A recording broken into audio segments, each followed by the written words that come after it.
Olá para vocês, como é que vão todos? Eu sou o Rodney Brocanelli do site Rádio Amantes. Eu já deixo o convite de sempre. Acesse radioamantes.com e também aqui do canal Feras do Rádio. Então não deixe de curtir, compartilhar, comentar, ativar o sininho de todos os vídeos aqui desse canal, repetindo, Feras do Rádio. E aqui você tem grande, vasto material sobre o rádio, todas as suas vertentes, análise, informação, memória, enfim, tudo aquilo que vocês, amantes do rádio, gostam.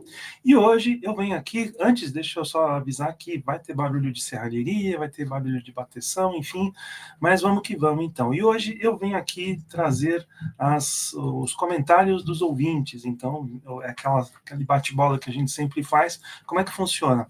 Sempre que eu gravo um vídeo, os comentários ficam abertos, e aí vocês se manifestam, e eu registro aqui posteriormente, tá? Não tem uma periodicidade definida, eu deixo acumular um grande número de mensagens para poder, então, depois bater essa bola aí com vocês, tá? E eu já quero registrar, então, a primeira, tá aqui, ó, o Carlos Alberto Autêntico. Então ele diz aqui: oi Rodney, aqui é o Carlos Alberto de Belém, Pará, e passei a seguir aqui na página no fim de semana passado. Como sou um ouvinte de rádio de longa data e já acompanho seu trabalho na internet e redes sociais há um bom tempo, eu passei a seguir aqui no YouTube. Na próxima postagem, que agora, né, deu uma saudação aqui para a ilustre seguidor. Então, um grande abraço ao Carlos Alberto, o autêntico lá de Belém do Pará.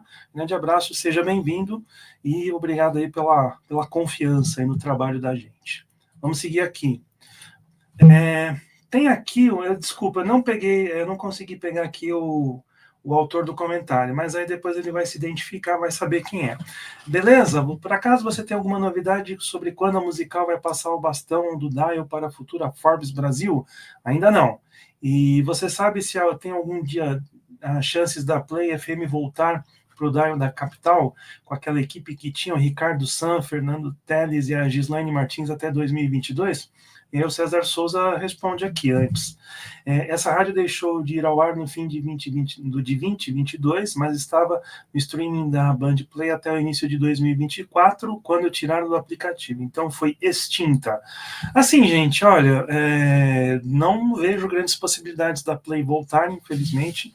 Era uma rádio que agradava uma grande parcela dos ouvintes, mas não vejo, assim, chances dela voltar em algum formato, seja no Dial. Acho que no Dial é muito, muito, muito difícil, a não ser que apareça uma oportunidade aí de negócios fenomenal, ou então na web também. Infelizmente a Band não, infelizmente ela não acredita no potencial da web. Lembram da Ipanema FM de Porto Alegre? Anunciaram que ela iria ficar na web, mas acabou depois esse projeto sendo extinto, né? Ipanema, que operava nos 94,9 MHz em Porto Alegre, era uma rádio alternativa, tocava rock, entre outros estilos, reggae, ritmos jamaicanos, mas aí ela acabou sendo extinta para dar lugar à versão FM da Band AM 640, que também já não está mais no ar, o AM já foi devolvido. A Bandeirantes tem uma emissora no FM estendida, mas ainda não se sabe o que vai fazer com ela. E, repetindo, a Ipanema foi para a web, ficou um tempinho lá e depois foi descontinuada. Infelizmente, a Band não acredita aí nesse potencial de rádio web. Vamos seguir aqui em frente. Aqui o Sandro Francischini, ele manda uma mensagem relacionada àquele vídeo sobre as escalas da Rádio Bandeirantes em 1970, na década de 70, melhor dizendo, e ele nos esclarece aqui: 9 de outubro de 1977 foi o segundo jogo da final do Campeonato Paulista e não o primeiro, e esse jogo terminou Corinthians 1, Ponte Preta 2, né? De fato, eu acabei me confundindo nas datas, até porque eu mostrei o anúncio, um dos anúncios da Bandeirantes, falando sobre a audiência, então acabei me confundindo com os jogos, e aí o Sandro acabou esclarecendo, obrigado a ele.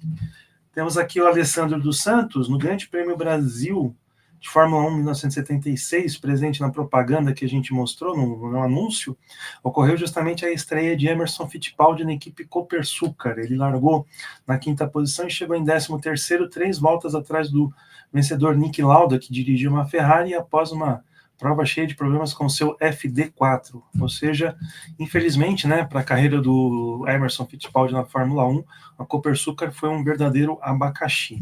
Vamos seguir aqui, tem mais uma mensagem. Paulo Eduardo Bertolino, boa tarde a todos. Avelino Dias, radialista radicado no Rio de Janeiro, com passagem pela Rádio Continental, por exemplo, foi correspondente da Rádio Bandeirantes no Rio de Janeiro, antes do jornalista Geraldo Pedrosa. Pois é, naquele vídeo das escalas da Bandeirantes aparecia o nome do Avelino, e aqui o internauta acabou esclarecendo a gente. Um grande abraço ao Paulo Eduardo, que nos, então, informou sobre o Avelino Dias. Vamos seguir. Carla Costa, aí referente à questão da Paradiso, né? Mas a Paradiso já achou um lugarzinho no DAIO, mas ela diz aqui, mais gente desempregada e as religiões ocupando o espaço que deveria ser para levar informação e entretenimento. Tá difícil. O negócio é ouvir rádio web ou essas Spotifys da vida, é o que eu sempre digo. E o Daniel Dias, pelo jeito ele é músico, né? Então ele escreve aqui, de forma triste, ele nota que a música brasileira não é devidamente valorizada, com exceção do funk sertanejo. E ele torce para que a Nova Brasil se mantenha viva por muito tempo nas outras praças, pois admiro muito o projeto. Porque no Rio de Janeiro vai ser um híbrido de Nova Brasil e Paradiso, né? Se bem que tem uma programação jornalística, vai permanecer lá no ar, e o resto da programação é essa mescla entre Paradiso, Nova e Paradiso. Vamos lá, mais mensagens aqui. O Alessandro volta aqui, né? Referente a um outro vídeo aqui, ele diz, um complemento da informação com uma correção. É do Hélio Ribeiro esse vídeo. O Eli Correia saiu da Globo no final de 1994 e foi para a Rádio Capital e não para a Rádio Record, que já naquela época estava sob o comando da Igreja Universal. E aqui o Alessandro diz, lembro-me bem do Hélio Ribeiro quando ele trabalhou na Rádio Globo a partir do início de 1995, ocupando o horário do início da tarde no lugar do Eli Correia. E ele diz aqui, minha saudosa mãezinha não ia muito com a cara, digo com a voz dele. Uau, raro isso. Mas o Alessandro, gostava do estilo de rádio que ele fazia e ele ficou surpreso quando o Hélio Ribeiro foi saído da Globo, uma pena. E o Israel Bazanini me corrige aqui, dizendo que quem substituiu o Hélio foi o Sérgio Cursino. De fato, é verdade, o Hélio Cursino acabou substituindo o Hélio Ribeiro no final lá de 1995, quando o Hélio deixou a emissora, nessa que foi a sua última participação em rádio. Vamos com mais mensagens. E aqui acho que aqueles comentários a respeito do vídeo do Tancredo Neves, né, que agora vai, no próximo dia 21, completará-se 40 anos de sua morte, né? Eu sei que é meio estranho dizer isso, mas fica assim mesmo. A história do repórter da Rádio Sucesso, diz aqui o Alessandro, relatada a partir dos 11 minutos e 7, gosto de vocês que são precisos, contada hoje seja soar engraçada, mas imagina o sufoco do tal repórter, muito longe de casa e sem grana para manter suas vidas no profissional e no pessoal e no profissional. E aqui o Marcos Vinícius Lira, pena esse buraco no acervo das rádios. Também nunca encontrei cobertura de rádio de 1992, na época das denúncias do Pedro Collor, ou do impeachment, por exemplo. Percebo que atualmente é quase impossível encontrarmos áudios antigos de rádio das coberturas políticas, mesmo de grandes eventos e acontecimentos. E ele faz aqui, o Marcos Vinícius, uma observação importante, de fato. Realmente, você não tem registros do colégio eleitoral pelo rádio, você tem também poucos registros da votação do impeachment. Esses dois eventos que eu citei, pelo contrário, existem muitos vídeos, alguns vídeos com a íntegra dessas votações. Então, realmente faz falta isso aí, essas coberturas de rádio. A gente vê muita coisa ligada a futebol e a comunicadores. Então, vamos ver se aparecem áudios aí relacionados ao Tancredo Neves. Ainda fica essa esperança. Eu estou gravando esse vídeo no dia 7 de abril, que, aliás, hoje é o dia do jornalista. Parabéns a todos. Aqui mais uma mensagem, Alberto Ferreira, a Cidinha, que é a Cidinha Campos, fala que participou da cobertura da morte do Tancredo Neves, do Calvário, né, dele, quase toda na Tupi do Rio de Janeiro. Inclusive tem um depoimento dela, num dos aniversários da emissora, e tem também um quadro, Quando Fala o Coração, em que ela homenageia o Dr. Luiz Pinotti. O Alberto deixou dois vídeos indicando isso, de fato, né, eu acabei ouvindo. A Cidinha contou uma história muito saborosa, que ela ficou realmente, de fato, na Rádio Tupi, né, ajudando aí na cobertura, só que aí no dia que ela resolveu ir para casa para descansar, tomar um banho, foi o dia que o Tancredo Neves morreu. Mas eu acho que aí ela marcou toca. Por quê? Porque naquele dia o estado do Tancredo Neves havia se agravado e um dos últimos boletins do Antônio Brito disse que o quadro já era irreversibilidade. Então, qualquer momento poderia ocorrer o desenlace dessa triste história, não só para o Tancredo Neves, para a sua família, mas também para o Brasil. Então agradeço aí e vamos ver se de repente a Cidinha tem mais lembranças. A Cidinha que está passando por um drama pessoal, seu marido está internado num hospital com uma doença complicada e a gente espera que ele saia dessa, e eu sigo aqui em orações e pensamentos positivos para isso. Temos mais aqui comentários. Aqui a Zilda Aparecida. Quem é o dono da Rádio Líder 92,1 de São Paulo? E aqui o André Luiz responde, é o Jair Sanzoni, dono da Rádio Metropolitana. E ela pergunta, por que a Rádio Líder acabou? E ela faz muitas perguntas sobre a Rádio Líder, né? E o André Luiz responde aqui, de 1991 a 1993, ela operou em 104,1 MHz, hoje é a Top FM, e de 96 a 99 ela operou em 92,1, hoje Feliz FM. Espero que as respostas do André tenham tenham deixado a dona Zilda satisfeita, tá? Que ela é uma pessoa que parece ser bastante curiosa aí a respeito da memória do rádio. Vamos seguir. O Ademar, seria bom mostrar como foi a passagem do Osmar Santos na Rádio Record, na minha opinião, como ouvinte excelente. Vamos falar sobre Rádio Record em breve. E ele me pergunta, esses anúncios eram em qual jornal? Então quer dizer que a Bandeirantes foi líder no futebol de 1957 a 1980? Caramba, de fato a Bandeirantes teve uma liderança aí em conteste no rádio esportivo nesse período, e a liderança mudou de mãos a partir de 1981. Quando a Rádio Globo, então, assumiu a dianteira, e esses anúncios estão no estado de São Paulo. Então, quem tiver acesso, quem assinar o acervo Estadão, pode fazer uma busca lá e encontrar a grande maioria desses anúncios aí. Vamos lá, mais mensagens aqui. O Ricardo, foco errado da Forbes, ou transforma numa rádio financeira ou cai fora. Manter uma rádio musical com pingos de jornalismo não cativam. Essa é a opinião do Ricardo.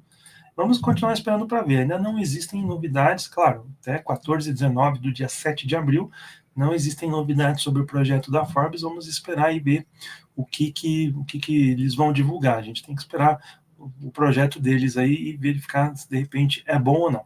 Mais mensagens aqui. O Erivelton. Erivelton fala aqui que no perfil da foto parece ser o Luiz Magno. De fato é o Luiz Magno, baita narrador, ele acabou assumindo, então, uma vaga lá na Rádio Caxias. Boa sorte ao Luiz Magno, então, nessa nova jornada. O Igor Salsmicati, a foto é bem clara em relação a Caxias, tudo indica que o Magnata voltou para lá, e sobre a Odete, o quadro do Cristiano era sensacional. Então, estão falando aqui de dois casos, né? O caso do Luiz Magno, que agora é o novo narrador da Rádio Caxias, lá de Caxias do Sul, Rio Grande do Sul. Então, ele mais ou menos ele fez um movimento de retorno. Ele tinha saído de lá para ir trabalhar na Rádio Guaíba em 2017, e agora ele acaba voltando para lá, e desejamos sucesso para ele. Ele cita aqui o caso do Cristiano, eu já anunciei aqui, tá? Mas o caso do Cristiano já está resolvido, ele já voltou à Rádio Guaíba. Eu já falei um vídeo em edição extraordinária, mas eu vou falar um pouco mais sobre isso, até porque tem a mensagem do Carlos Ferreira. Demissão e retorno rapidinho, e pelo visto não era 1º de abril mesmo. Melhor assim, o locutor e a emissora resolveram manter o casamento. É isso. Foi uma história bem complicada, né? Então, o Cristiano Silva pediu demissão no dia da mentira, e ele voltou ao microfone da mesma emissora agora no dia 7 de abril, que é o dia do jornalista. Então, realmente foi um período aí bastante interessante, são duas datas emblemáticas, e de fato não foi uma pegadinha, ele pediu demissão, só que o que aconteceu? Essa demissão conseguiu ser revertida graças à intervenção aí de algumas pessoas. O Cristiano fez uma live na última sexta-feira, e ele revelou que ele participou de uma reunião com o profissional do RH, o Rafael Pfeiffer, o diretor de esportes da Rádio Guaíba, Rafael Sequim, o Zé Aldo Pinheiro, que também é da equipe de esportes da emissora e também é advogado dele, e o manda-chuva aí da Rádio Guaíba de Porto Alegre, que depois eu vou colocar aqui na descrição, tá, do vídeo, para vocês saberem de quem se trata. Então eles fizeram essa reunião, tudo se acertou. O Cristiano pegou alguns dias de folga e retornou, então, repetindo neste dia 7, uma segunda-feira. Ele, como eu disse, ele fez uma live na sexta-feira à noite, uma live bem interessante. Todas as arestas foram aparadas, segundo ele. Vamos esperar que a Rádio Guaíba invista novamente em viagens, coloque os seus repórteres aí no centro dos acontecimentos e que esse tipo de situação não deixe insatisfeito um dos grandes profissionais de microfone. Aliás, eu queria contar aqui uma coisa para vocês. Muitos de vocês talvez nem saibam, mas o Cristiano Silva é protagonista de um dos momentos mais engraçados do rádio esportivo brasileiro. Ele, então, na Rádio Bandeirantes, há uns 20 anos, inclusive fez 20 anos agora, porque isso foi em 2005. Ele era repórter da Rádio Bandeirantes de Porto Alegre e o Grêmio foi jogar em Salvador uma partida da Copa do Brasil.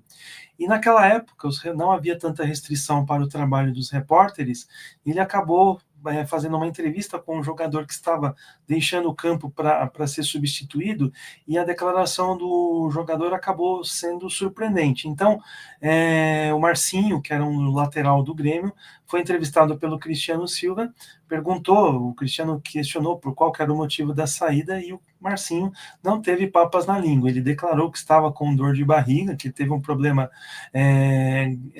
gastrointestinal, mas só que ele não mediu as palavras e o linguajar dele acabou derrubando o narrador no estúdio e repórter também no estúdio, e aí as risadas não foram seguradas. Eu vou deixar aqui com vocês o áudio para vocês ouvirem, e eu fico por aqui. Um grande abraço a todos e até a próxima. Levantar na Fonte Nova, diga! Você sentiu alguma coisa, Marcinho? Eu tô debilitado. Eu comecei o jogo a tarde toda, eu tive caganeira, cagando pura água, né?